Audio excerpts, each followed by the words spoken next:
When you're looking for Whirlpool innovation and quality, who has the answers, the selection, the price? Ventura TV Appliance. With billions in nationwide appliance buying power, more than Home Depot and Best Buy combined, will help you save. Our low prices on Energy Star qualified Whirlpool appliances save you energy and money and pay no interest on select models when paid in full within 12 months. Ventura TV Appliance, serving you since 1951. Hi, I'm John Mallos. Welcome to this live edition of Connect with me on the showroom floor at Ventura TV on this day. Today it's on the air, off the presses with the one and only Victor Davis Hanson. We welcome your phone calls. This is a political discussion today. We'll be all over the map talking about ISIS and all kinds of other things. We're back with your phone calls and our program in just a moment.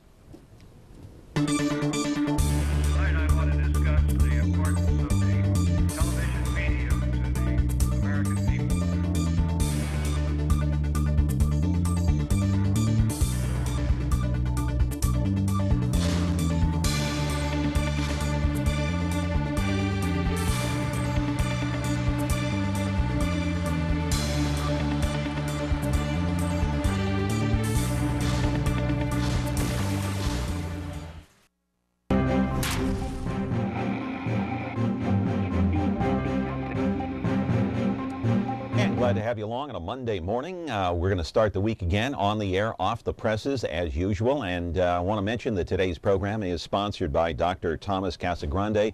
He's the owner of 2020 Optometrics out there at Shaw and Blackstone. Thanks for his sponsorship.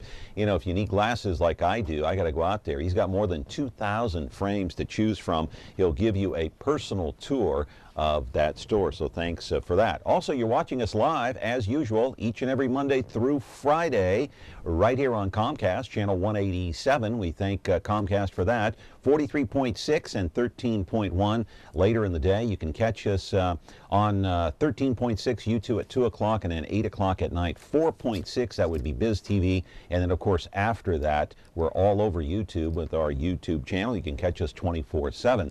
And what about the Twitter account? Man, I've got to update this. You know, it takes a lot of time to keep up with Twitter and Facebook, but you can follow me on Twitter at John Mallos Me TV. All right, just to talk about, I think, we've talked about ISIS so many times, losing my train of thought here, talked about ISIS so many times on this program. Just when you think that ISIS pretty much outdid themselves, here they went at it again over the weekend. The Islamic State released a video which appears to be the beheadings of 21 Egyptian Christians that took place in Libya. Let's roll the videotape, and we're not going to show these, obviously. We'll show you what ISIS looks like. In Cairo, the reaction was shock from the president, Abdel Fattah al-Sisi. He said Egypt will decide the necessary means and the timing to avenge the criminal killings. The Coptic Church all but confirmed that the 21 Christians who had been held by ISIS were in fact dead at this point. The footage appeared on Twitter and a feed of a website that supports ISIS, which has seized parts of Iraq and Syria, where the beheadings of 2 prominent American journalists took place, of course, along with 2 from Japan, and then the burning of a Jordanian pilot. The video showed ISIS dressed in black marching their captives to a beach near Tripoli, and it was there that they got on their knees and they were beheaded. For the moment, though, Libya is caught in a chaotic power struggle between the 2 rival factions operating their own governments, the separate governments. It's feared, though, that ISIS is trying to take advantage of that very unstable situation there in Libya. Here to talk about this and much more is the man well versed in this area and much more. He is an American military historian. He's a columnist known for ancient warfare. He also writes about politics in the National Review and many other media outlets. He grew up on a family farm in Selma, still lives there as a matter of fact, talking about the one and only Victor Davis Hanson, a senior fellow at Stanford University's Hoover Institution. He's live in our studio now. He will talk about ISIS. He'll talk about the president. He'll talk about the National Prayer Breakfast. He'll talk about Brian Williams and much more. There's a lot to get to today, so anything is on the table today if you want to call in at 436-ME-TV, option 11. We're here. Our thanks to Dr. Thomas Casagrande for his sponsorship. We're back in just a moment. At 2020 Optometric, your vision is their focus. Whether you're 5 or 65, Dr. Thomas Casagrande will get to know you, your lifestyle, and vision needs to ensure that your contacts or eyeglasses are a perfect fit and the right prescription every time. With the Valley's largest selection of eyewear, 2020 has over 2,000 frames, including top designer brands like Coach, Tiffany, Prada, Ray-Ban, Oakley, and more. Eye exams start as low as $89, so call or stop by to schedule your appointment today. Back here on the program, thanks to Dr. Thomas Casagrande, and time to welcome in Dr. Victor Davis Hanson. Good to see you. How are you? Pretty good. Hey, good to see you. Thanks for being on the program. I appreciate it. Glad to be here. Thank you. What do you make of this ISIS thing over the weekend? Well, I mean, we're sort of exhausting the gamut of medieval destruction and savagery and barbarism. We've had burning people alive and Jordanian pilot. Now we have the public beheading on a beach. We've had crucifixions. We have slavery. So the question that I have is, the president keeps assuring us that this is not Islam, and then he says that there's comparable things in other religious traditions, but he always has to go back to ancient history. You know, Jim Crow 50 years ago, slavery 150 years ago, Inquisition 500 years ago, 1,000 years ago, the Crusade, because there are not comparable parallels. If you and I hear the word terrorism, we don't expect to hear Hindus or Buddhists or Christians doing it. It's always Islam, at least in this generation of ours. So it doesn't behoove him to deny reality. It's Orwellian. And I know why he does it. I think I know why he does it, but it's counterproductive. He's got to say these people are Islamicists, and they're taking Quranic texts that have things like crucifixion in them and slavery, and they're saying that they are the true Islamicists because they live in the 7th and 8th century and that modern Muslims don't, and that they're pure and they have a vision. They have a vision, they have an agenda. We should acknowledge that. Why won't he call them Islamic extremists? I think there's a lot of speculation. One is he thinks that it'll be counterproductive, that so-called moderate Muslims will get turned off. Others are that his father was a Muslim, his father's family are still Muslim, so he has a soft spot. He grew up in Indonesia. Another is that he thinks politically that he's part of a multiculturalist and that he has built a political coalition on the pretext that the majority culture discriminates. We don't really know. It could be he's just naive as well. Yeah. I think he's therapeutic. He believes that human nature is not tragic, and if you're nice to people, they'll be nice to you. This guy, Michael Morrell, he's the former CIA director. He's an analyst now for CBS. He says ISIS is spreading into Afghanistan and that the Taliban is recruiting for ISIS. Further, he says that the ISIS brand, he calls it the ISIS brand, is spreading into Egypt, Libya, Algeria. He says it's going to spread faster than Al-Qaeda. You agree with him? I do. And when the president says a small minority of Muslims, there's 400 million Muslims in the Middle East. So let's say it's only 1 out of 10. You're talking about 40 million people, the size of France. Wow. So it's a large movement, and it has a calling card. A, that it's successful, that it's carved out a whole state, you know, right in the middle of Iraq and Syria. And then B, it says that everybody else, whether they're Al-Qaeda or Hezbollah or Hamas, are not as savage, pure as they are. I want to roll some more videotape of ISIS and show you, obviously, this group is very vicious. No one knows what they're going to do next. What do you have to do to defeat this group? Airstrikes? I don't know. The president said in the State of the Union, you know, we're stopping their advance. Really? Where? Where are they stopping? Where are they stopping it? Well, they're not. They're just slowing down the advance. It's still advancing, but you know, in 1933, nobody wanted to be a Nazi, and then about 10% of the people. Then Hitler was elected with 33%, and then suddenly after he went into France, 11 European countries, you couldn't find anybody that was not a Nazi, and then after Stalingrad, not so much, and then in 1945, every German said, I was never a Nazi. So same thing with ISIS and Muslims. If they're winning, then everybody wants to say they're for ISIS in the Middle East. If they're not, nobody wants anything to do with them. So what we have to do is we have to have a multi-pronged idea to humiliate them and make them look weak. And what would that be? Any European who goes over to the Middle East and we know fights for ISIS should have his passport revoked and not be allowed back in the country. Anybody who inside the country who is doing videos or Twitters or whatever they are, supports ISIS, should be deported. And that would stop a lot of it really quick, because they want it both ways. They want their iPhone, they want their Starbucks, and they want to say they love to live in the 7th century, and you can't do both. We should remind them you can't. And then besides the airstrikes, I'm afraid to say it, we have about 4,000 troops in Kuwait, an armored brigade. They should go into one city with Jordanians and Egyptians and get a big coalition and just absolutely take care of it and show them what they can do, and then build a coalition on the ground. Air's not going to do it. Are you saying that we're, if I hear it correctly, are we making the same mistakes we did during World War II? Sort of, but we did both in World War II. I mean, we had ground, we had naval, we had air. The thing that people say this started because of the Iraq War, that's only half correct. It started because we had 25,000 troops in Iraq, and we monitored the Maliki government so that it wouldn't punish Sunnis, and then we pulled out. That was a campaign talking point for Obama in 2012. So we pulled them all out, and by the way, when we did, the month that we pulled them out, not one American had been killed, and about 1 or 2 per month in 2011. So it was more dangerous to be in the military and suffer an accident than it was in Iraq. All we had to do was stay there. We had the Balad Air Base. The Iranians were not involved. We pulled out, and ISIS filled the gap. It said to the Sunnis, the government in Iraq is on the control of Iranians. They're Shia. They're going to punish you. Join us. And that appealed to about 1 in 3 Sunni tribesmen. Do we need thousands of troops on the ground to defeat ISIS? 100,000, 200,000? No, I don't think so at all. I think that we need, we're having about 50 to 60 airstrikes a day. We need about 500.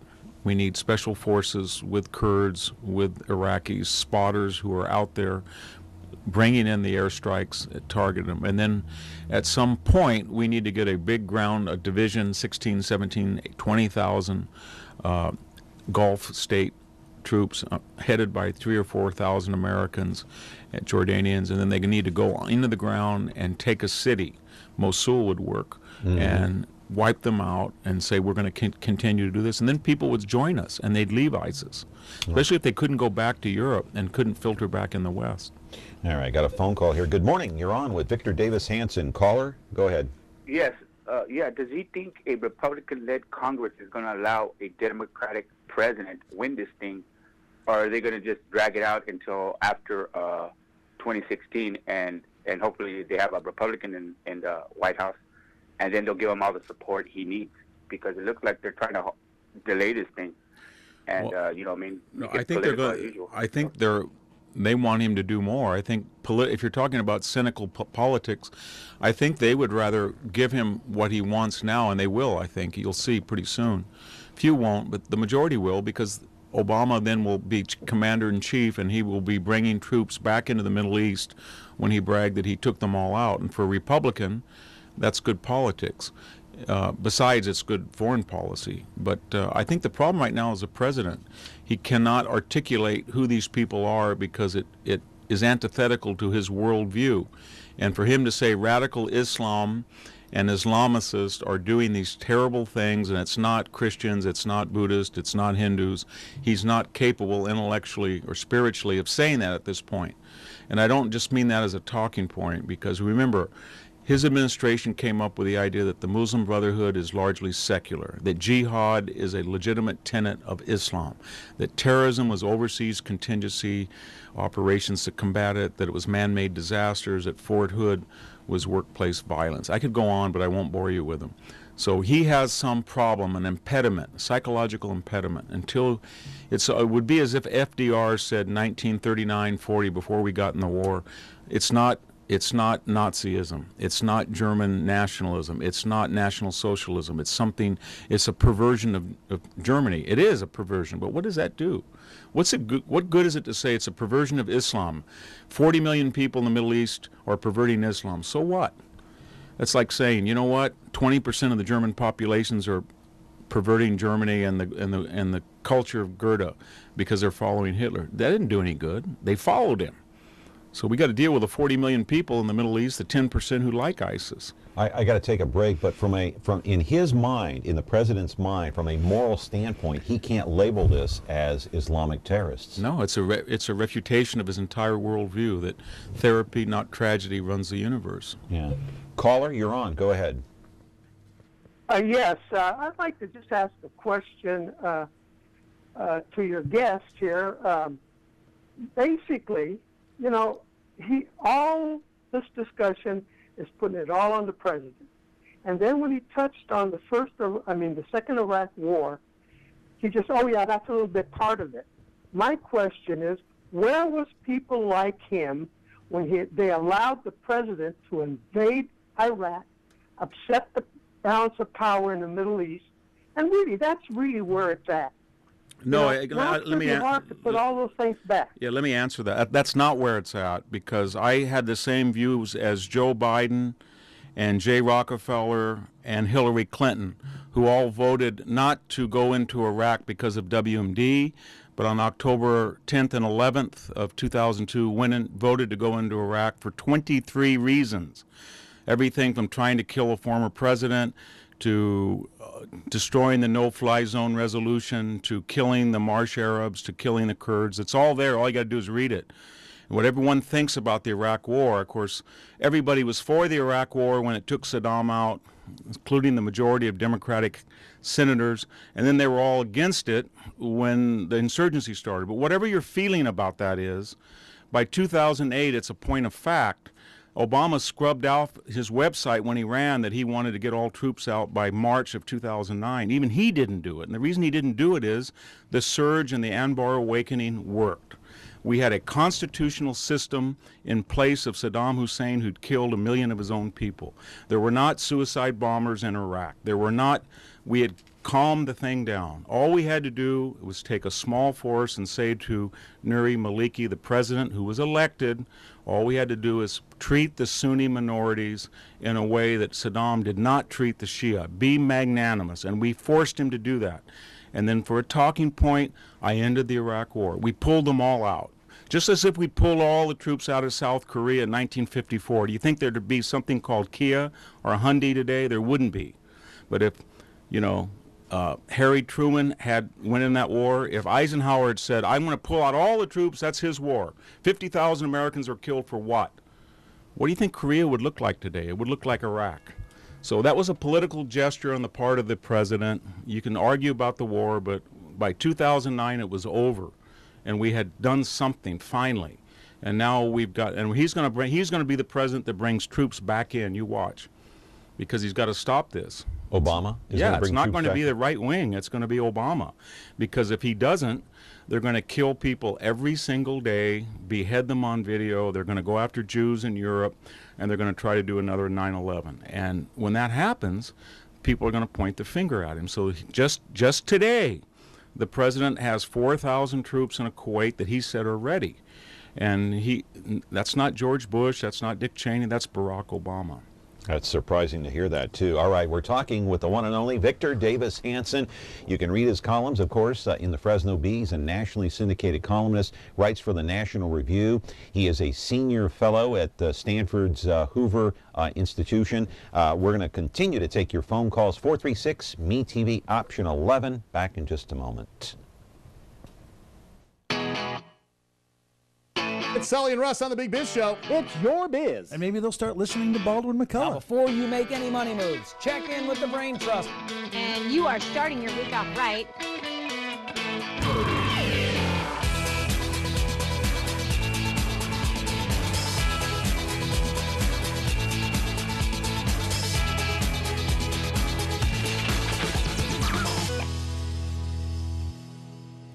Back here with Victor Davis Hanson. And Victor, the president has requested more authority from Congress to battle ISIS. Doesn't he already have the authority, according to what I read over the weekend, granted to him by Article 2 of the Constitution and 2001, 2002 war resolutions? He does, but that was for a different purpose. That was to remove Saddam Hussein. So he's been operating on that ancient resolution that basically he opposed as a senator, and he said we should repeal it. So he's still there? It's still there, but to use that and to refer to it is kind of ironic because number one, it's a completely different war, and two, he's relying on a resolution that he said that he opposed. So he needs to go back and introduce a new resolution because the War Powers Act says there's so many days, 60 days, 90 days, depending on how you define it, where you can use military action before you have to go to Congress. Also, there are those who say that this is just a distraction to distract people away from the collapse of our position in the Middle East, especially with nuclear talks with Iran coming up here shortly. Do you see that as possible correlation? I do, but I don't just say collapse of the Middle East. I try to be empirical, and I say, let's go down the list. Libya. We went in there and got rid of Gaddafi, who was a monster in rehab, basically. We were trying to work with him. We'd opened an embassy. I was there in 2006, and it was much different than it had been earlier. Mm-hmm. So we got rid of him. We ended up with Benghazi and now beheadings, and there's no American embassy. Then Obama said Yemen is a model. We worked there. Now Marines laid down their weapons, left the embassy. Yemen's gone to basically an Iranian affiliate. We don't have an embassy in Syria. The red lines were pink lines. We're out of Iraq.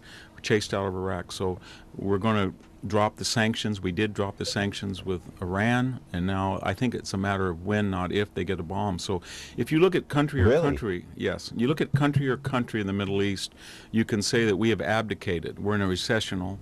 And the Middle East, I think Obama would say to us in reply, well, it's their region. We were a force for instability, so now it's returning to their indigenous local control.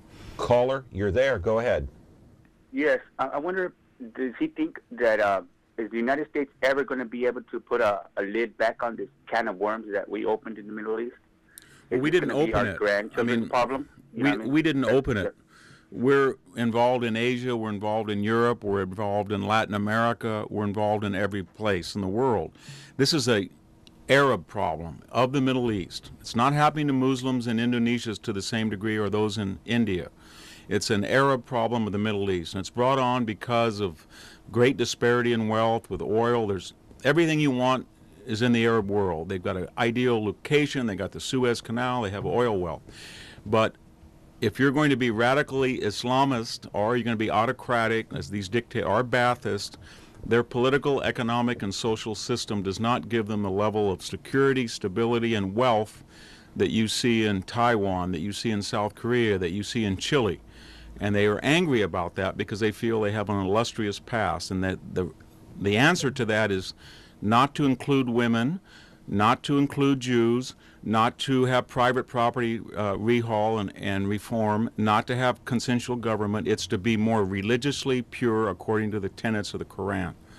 And that's going to keep them in the 8th century, and they're going to and who do they blame for their self-inflicted miseries? The colonialist. Do we blame the colonialists?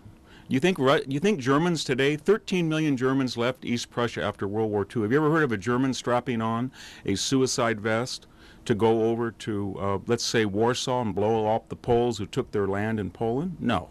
Do you think that people in Nicosia are blowing up Turks because Nicosia is an occupied city? No. So it's only the Muslims that have all of these anger at everybody. Are we blowing up British people because of and you got to wonder, is that the Revolutionary War? Are Greeks going back and saying, "You Muslims stole Constantinople; it's ours"? No, it's only we only indulge the Islamic Arab world, and the reason that we do is they have oil. Now they're going to get nuclear weapons, and they blame all of their self-inflicted miseries on some outside agency rather than looking in and saying to themselves, we don't have constitutional government. We don't have private property. We don't have free market economics. We don't empower women. We're anti-Semitic. We're religiously intolerant.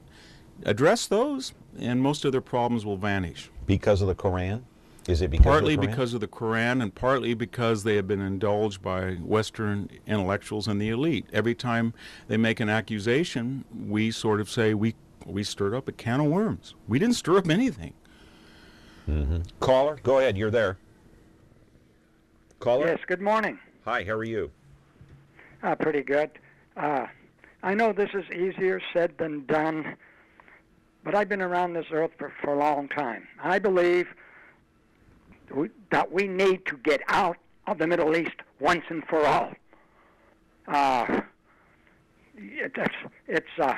They don't want us over there. They don't want us over there. American men and women keep dying. We need to get out of there. Now, we have a right to defend ourselves. Yes. Well, but we don't have the right to put poking our noses all over the place. And I believe, and I'm one of millions, we need to get out of there. And I believe if we get out of there and mind our own business, they might have to shed some blood. We had a revolution in this country. Otherwise, we'd always be speaking English. Well, why don't we get out of Korea too then? Because North Korea says that they're going to let off a nuclear weapon any time, and China says we have no business in South Korea. We've been there for 50 years. According to your theory, let's get out of there too. And while we're at it, we still have 75,000 troops in NATO in Europe. Why are they there? All they're going to do is go over to Estonia and try to stop Putin from going into Tallinn next. That's none of our business. If you want to keep going, we can. And we'll go right back to 1930s when everybody sounded just like you. What business is Hitler? What business is Mussolini? What business is Tojo? You're sick and tired of having old men sit around tables thinking up new ways for young men and women to die. Yeah. I'm thinking of ways for people to die. I'm trying to think, if you look through history, that's how people die. That's how people die, through isolationism and appeasement. That's how started World War I. That's what started World War II. That's what's going to start this thing. If, again, we did what we all said the Afghan war was a big mistake. Iraq was a big mistake. We got to come home. So you know what? We pulled out all the troops of Iraq. We told them when we were leaving Afghanistan, they're almost all gone. We've reduced our nuclear deterrent down to 1,500 deployable weapons. We've taken troops out of South Korea. NATO is a shadow. You think the world is a lot safer? Take a look at what Vladimir Putin's doing. Look what ISIS is doing. Look what Al-Qaeda is doing. Look what Iran is doing with a bomb. And when Iran gets a bomb and we're back here, we're not going to be safe from Iran, believe me. So we pulled out the last 6 years because we said we caused all these problems. Well, now we're not causing these problems. So why are they existing still? Because they have nothing to do with the United States, but they do affect the United States. Something in the Middle East is called oil that Europe depends on, Japan depends on it, China depends on it. There's a Suez Canal, etc. I could go on, but I think you get the point.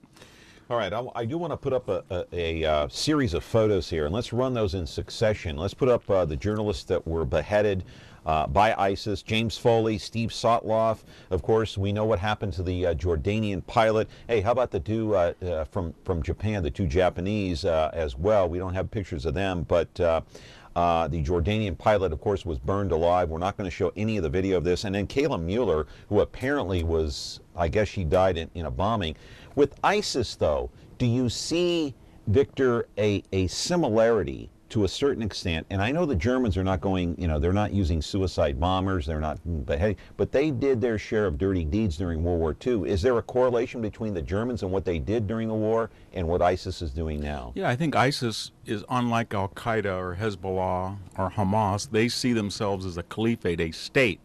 And one of their models is fascist states, and they understand how you come to power. You intimidate, you terrorize your population, so most people are either afraid of you or they want to invest in your success. And their idea is really pretty straightforward. They want to carve out Iraq and Syria and then go into Saudi Arabia or Kuwait and create a caliphate with oil wealth and get some type of nuclear weapon perhaps. And just like Germany did, just like Italy did, just like Imperial Japan did, just like China did after the war. It's a pretty transparent modus operandi. It's a brutal business. A caller, are you there? Go ahead. Yeah, I just was curious about the head of ISIS. Was he one of the terrorists that were tortured by at Guantanamo Bay? I didn't hear that part. Speak up. Was the new leader of ISIS, was he one of the terrorists that was, I guess, tortured at Guantanamo? No, I think he was detained in prison in Iraq, and we caught him. He was an associate of Zarqawi, and then he was detained by the Americans, who turned him over to the provisional government of Iraq, and they let him out. Why did we do that? Well, that's a good question, but we basically, when we left Iraq, or we pulled out of Iraq, we turned over all the prisoners that had been radical Islamists to the Iraqi government, and then they were released. Yeah, we did the amazing. same thing. Well, I mean, we don't have to go that far. We left 4 Afghan terrorists for Bo Bergdahl, who was probably a likely American deserter. So it's regrettable, but that's what we do. So before we take a break here, you're against isolationism. Well, if I knew a big, powerful country like the United States, if I knew there was a period in our history where isolationism was successful in keeping not only us safe, but the world at large safe, I'd be for it. But I just want somebody to tell me, should we have been isolationist during the Cold War and let Soviet Union take over all of Europe? Or we could have let them take over. They were about ready to take over Japan. We'd stopped that in Korea. And I think Hitler and Mussolini had the final solution would have killed every Jew in the world. We stopped that. Yeah. But I can't see examples where it worked. Take one phone call here, and we'll go to break. Caller, you there? So, yeah, from the earlier thing he was talking about on this show, so the best way to take care of ISIS is to take away their creature comforts. I mean, send them back to the 6th century and let them live that life. You know? I think that's because what it seems like, I mean, that's a very good point. Earlier about the leader of ISIS. I mean, I do remember seeing him on TV. He was wearing a Rolex. He had a absolutely. His beard, was colored. He had a makeup artist. He had something, you know? That's a very good take point. all that away and let's see how they act. Yeah, they don't really. They want it both ways. So what I'm saying is that if they're really getting, as we're told, 300,000, 400,000 recruits from North America, Australia, Europe to flock there, then that should be a surrender of all of their citizenship rights with no right to return to the West after they get defeated in the Middle East. And then we should try to block their banking. We should try to cut off all import, export, and let them live in the 7th century. Give them their wish. Okay, Victor Davis Hanson is here. You're there, 436-MeTV, option 11. We're back. A lot more to talk about here in the next half hour. At 2020 Optometric, your vision is their focus. Whether you're 5 or 65, Dr. Thomas Casagrande will get to know you, your lifestyle, and vision needs to ensure that your contacts or eyeglasses are a perfect fit and the right prescription every time. With the Valley's largest selection of eyewear, 2020 has over 2,000 frames, including top designer brands like Coach, Tiffany, Prada, Ray-Ban, Oakley, and more. Eye exams start as low as $89, so call or stop by to schedule your appointment today.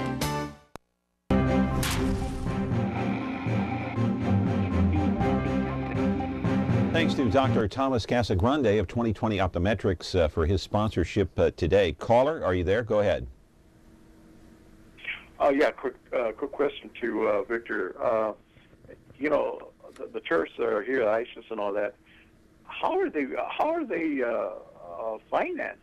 I mean, even though they take prisoners and whatnot, someone or some country is providing money for them to move from here to there. Even here in the United States, we have the homegrown, as we say, individuals that are already manipulated with this anger that they have, like Victor was talking about. And there's a lot of Muslims here here in the United States, and you can't say they're all bad, but at the same time, the majority of them are, even the ones here in the United States, you know. But how are they financed? They have three. I mean, it takes a lot of money to move around. Yeah, they have three sources. They have three revenue streams. Three revenue streams. Number one, they've made about $200 million in kidnappings over the last 3 years, mostly of Europeans, and they're getting $8 and $9 million in some cases. The Europeans have been paying this for the last over 2 years.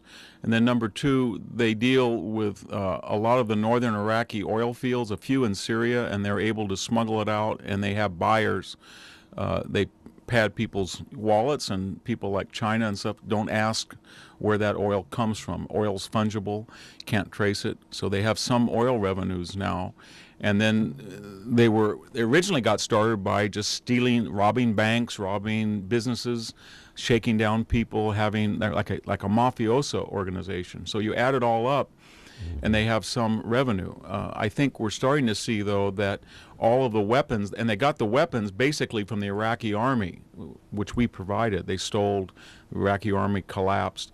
But they're starting to have a few problems now of maintenance, repair, replacement, because we're pressuring the Europeans not to pay ransom, and we're looking at the oil a little bit more carefully. And they're kind of parasitic. You know, they've already stripped that area of its capital. They've robbed all the banks, and now they have to run it, and they're short cash. So, and then there may be, and people have suggested this, there's a lot of wealthy members of the extended royal families of the Gulf that are giving them some money too to stop Iran. I can't remember if Japan did not pay ransom. No, did it they? didn't. It didn't. Yeah, yeah. Hey, I want to change topics just briefly here. I want to talk about Brian Williams and a topic that you're very well versed on. You even wrote an article on your website, victorhanson.com.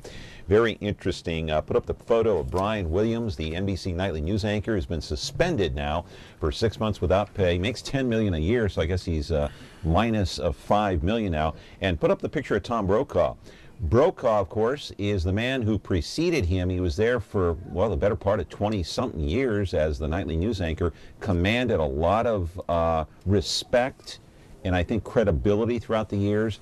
How do you explain a guy like Brian Williams, Victor, who was at the peak of his career, really a lofty perch, maybe the best job in broadcasting?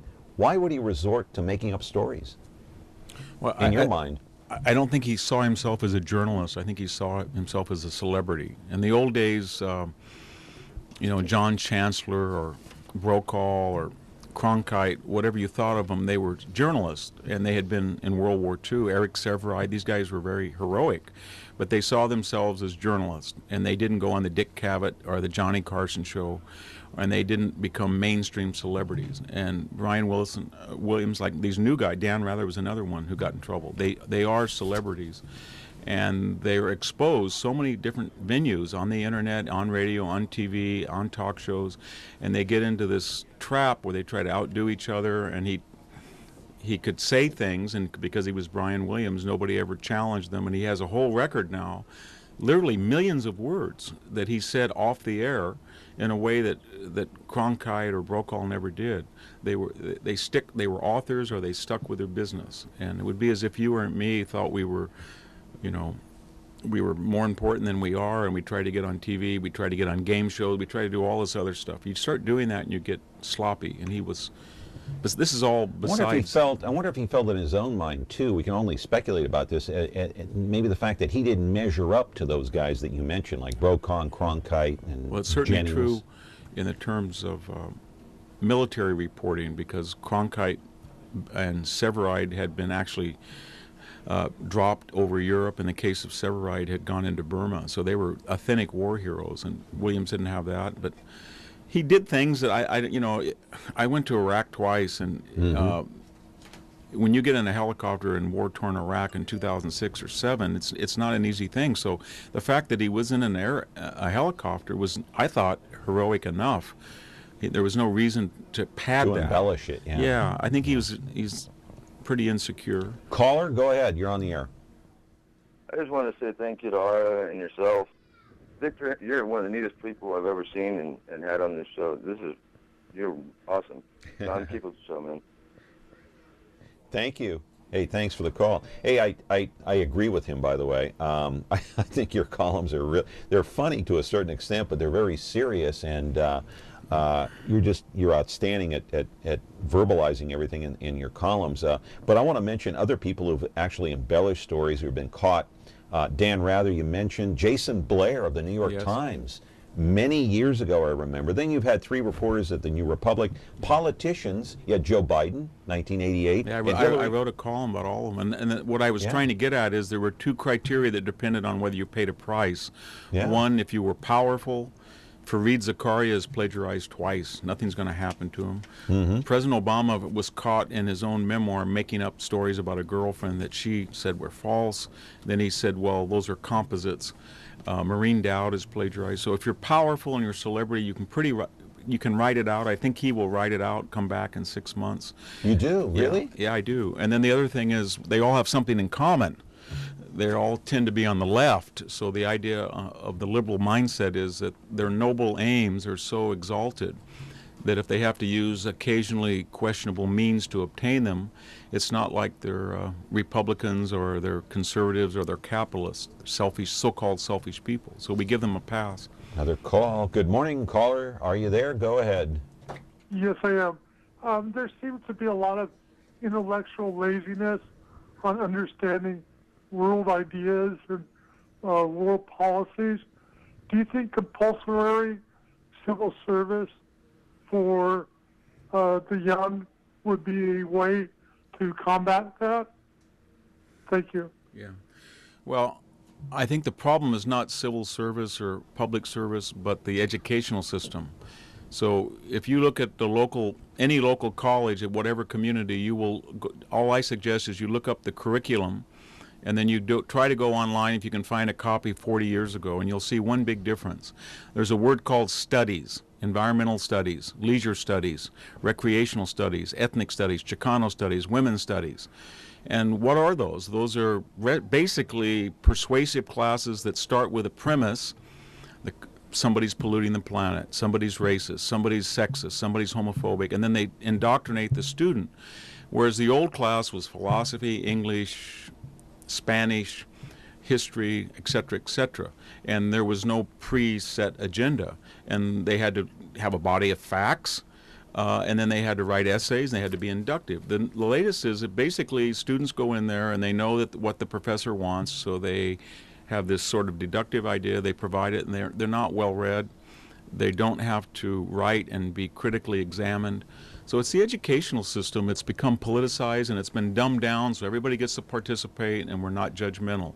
I taught for 22 years at Cal State Fresno, and believe me, when I had my first syllabus in 1984 and I compared it to my last in 2005, they were very different syllabi, because I had to change it because the quality of the student were not as prepared. Even though the administration said it's a great success, we have more students, we have diversity, we have all this, the bigger student body, but we're not teaching students to be competitive. If we really worried, say, let's say take the Hispanic community. I taught classics. I was worried about the Hispanic community, so I taught Latin and Greek, French, German to mostly Hispanic students. They did very well, and they're all professionals today.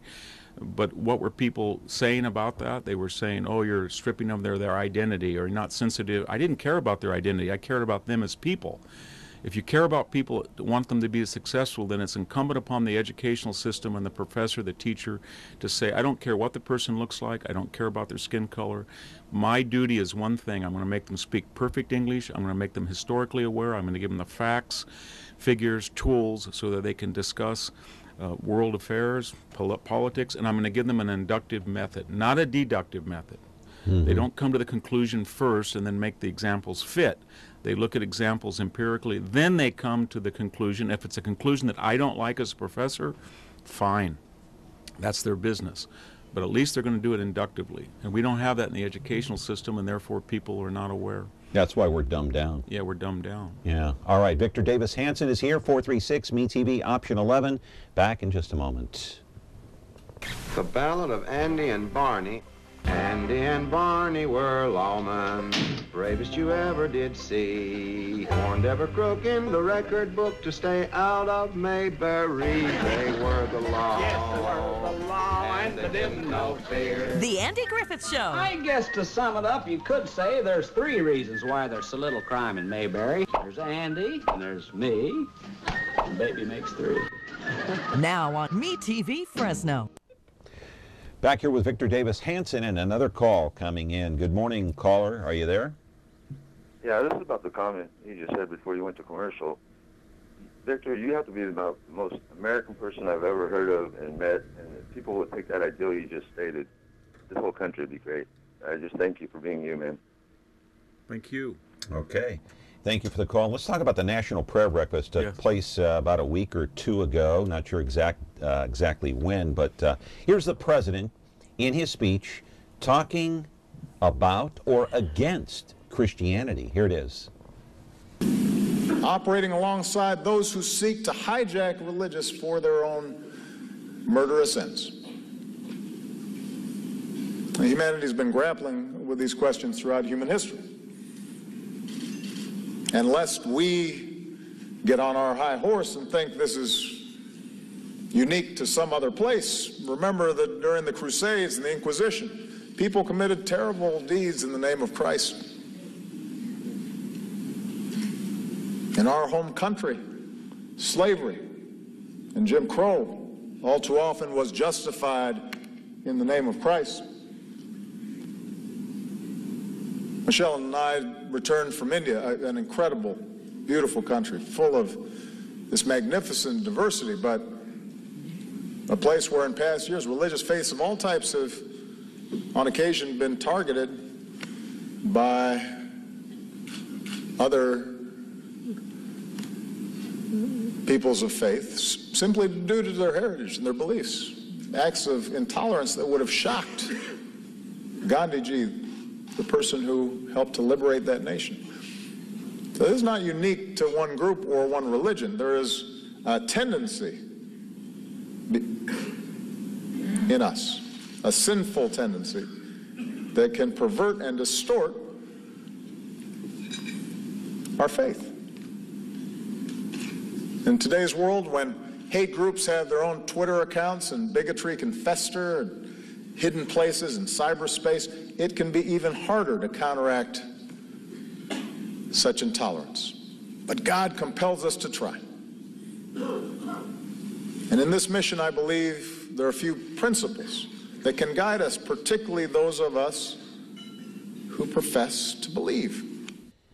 I'm not quite sure where he was going with that speech. Did he talk against Christianity, as I understand it, or what? In essence, it was, I'll be frank, it was pathetic, because here we have all of these horrific examples of violence in the world in Paris, and in his first editorial statement about it, he has to go reference Christianity, which has nothing to do with it, and has the effect of moral equivalence, saying, well, you do that bad, but we do this thing. Second thing to remember is, whenever somebody has to attack their own culture to contextualize a contemporary event, then they should get a contemporary event.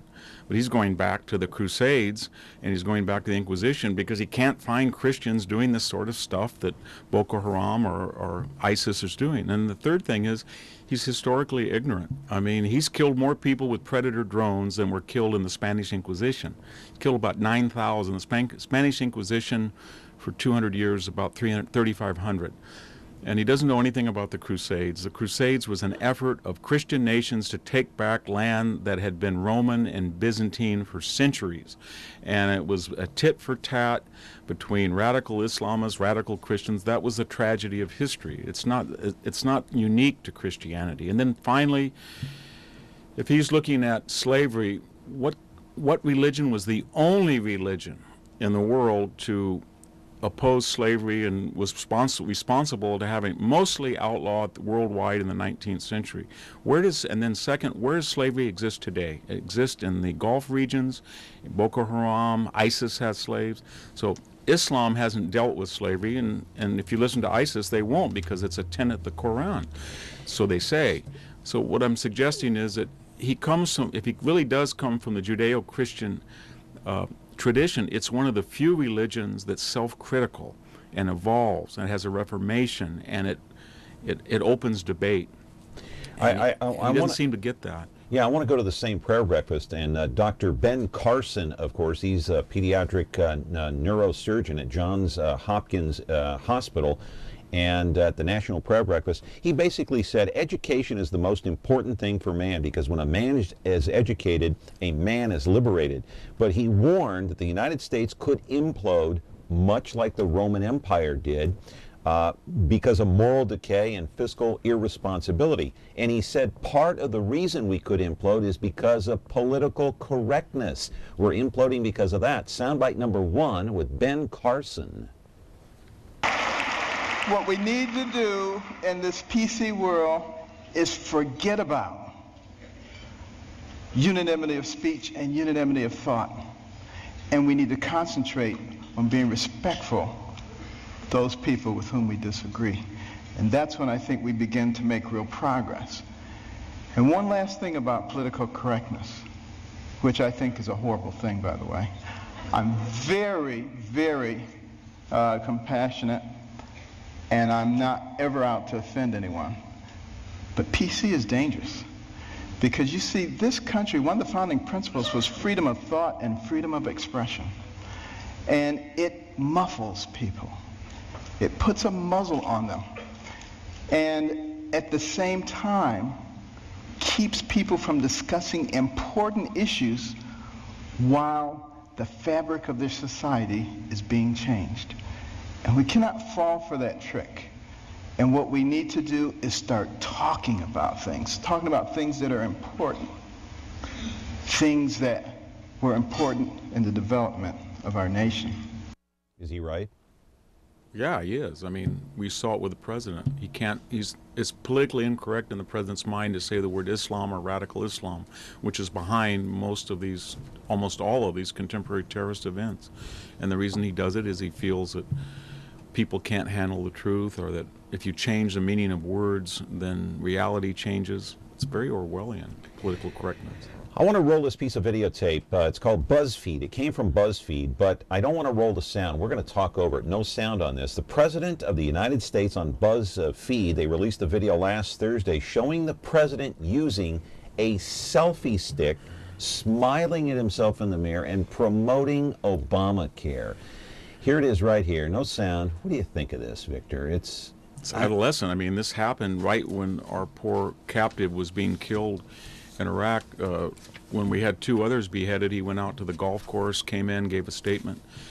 He's sort of, I think I wrote a column once called the snark in chief. He's snarky, that term meaning he's, you know, Putin is not just an existential danger. He's somebody who cuts up in the classroom, or he's in his macho stick, or he says, I won, or, you know, you're a typical white person, or you're a clinger. So he has these little put downs, and he did this at the funeral of Mandela, where he took a selfie. And this looks like an adolescent.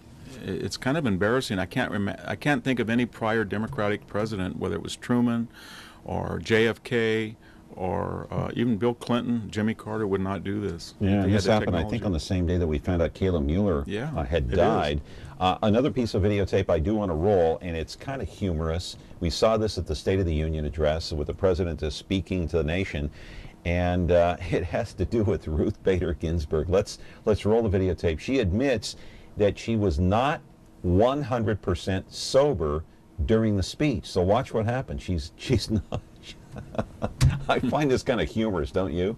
A little bit? I do. I find her humorous because if you remember what she said in the past, she said, why are people against abortions? Aren't they aborting the right people? And I remember that. Yeah, and then she said, I won't be happy till there are 9 women on the Supreme Court. That's not diversity. And she said she was a great friend of the president and talks with him all the time. So she's sort of not the ideal justice of an independent mind that keeps out of politics. What would have happened if that was Clarence Thomas? He'd be pilloried if he did that. Yeah. And she's under a lot of pressure by Democratic activists because she's had cancer and she's 80-something, and they want her to get off while Obama's still president. Otherwise, they're afraid she'll die on the bench, and then there'll be a Republican replacement.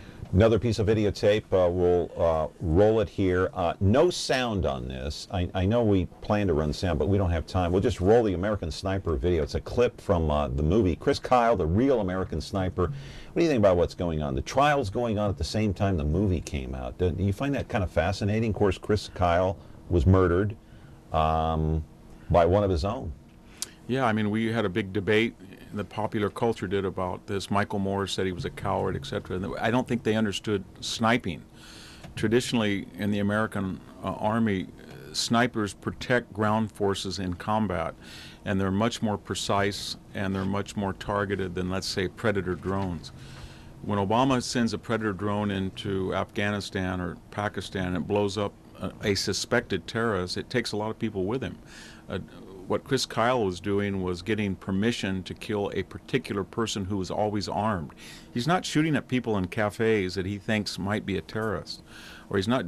He had a much stronger rules of evidence than, say, qualifies you to be droned with a predator. So, and that was lost in the debate. And he said it before he died that he was trying to save his own people rather than just gratuitously shoot and kill people. As long as Michael Moore doesn't show up at the doorstep of Clint Eastwood, he'll be safe and sound.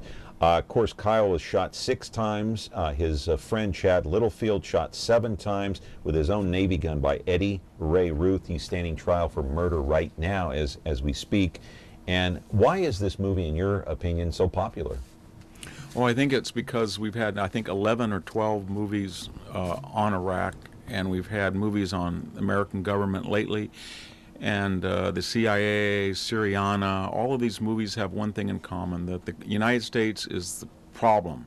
It's culpable, it doesn't do any good, it makes things worse, it loses, it's incompetent, and then this movie comes along and says, no, he was shooting people who were killing people, torturing people, and he was trying to protect Marines and Navy SEAL people who were trying to introduce consensual government. Might have been stupid, might have been naive, might have been impossible, but it was not morally equivalent to the people he was shooting at, what they were trying to do. And a lot of Americans said, you know, I'm tired of being lectured every single day about all my sins.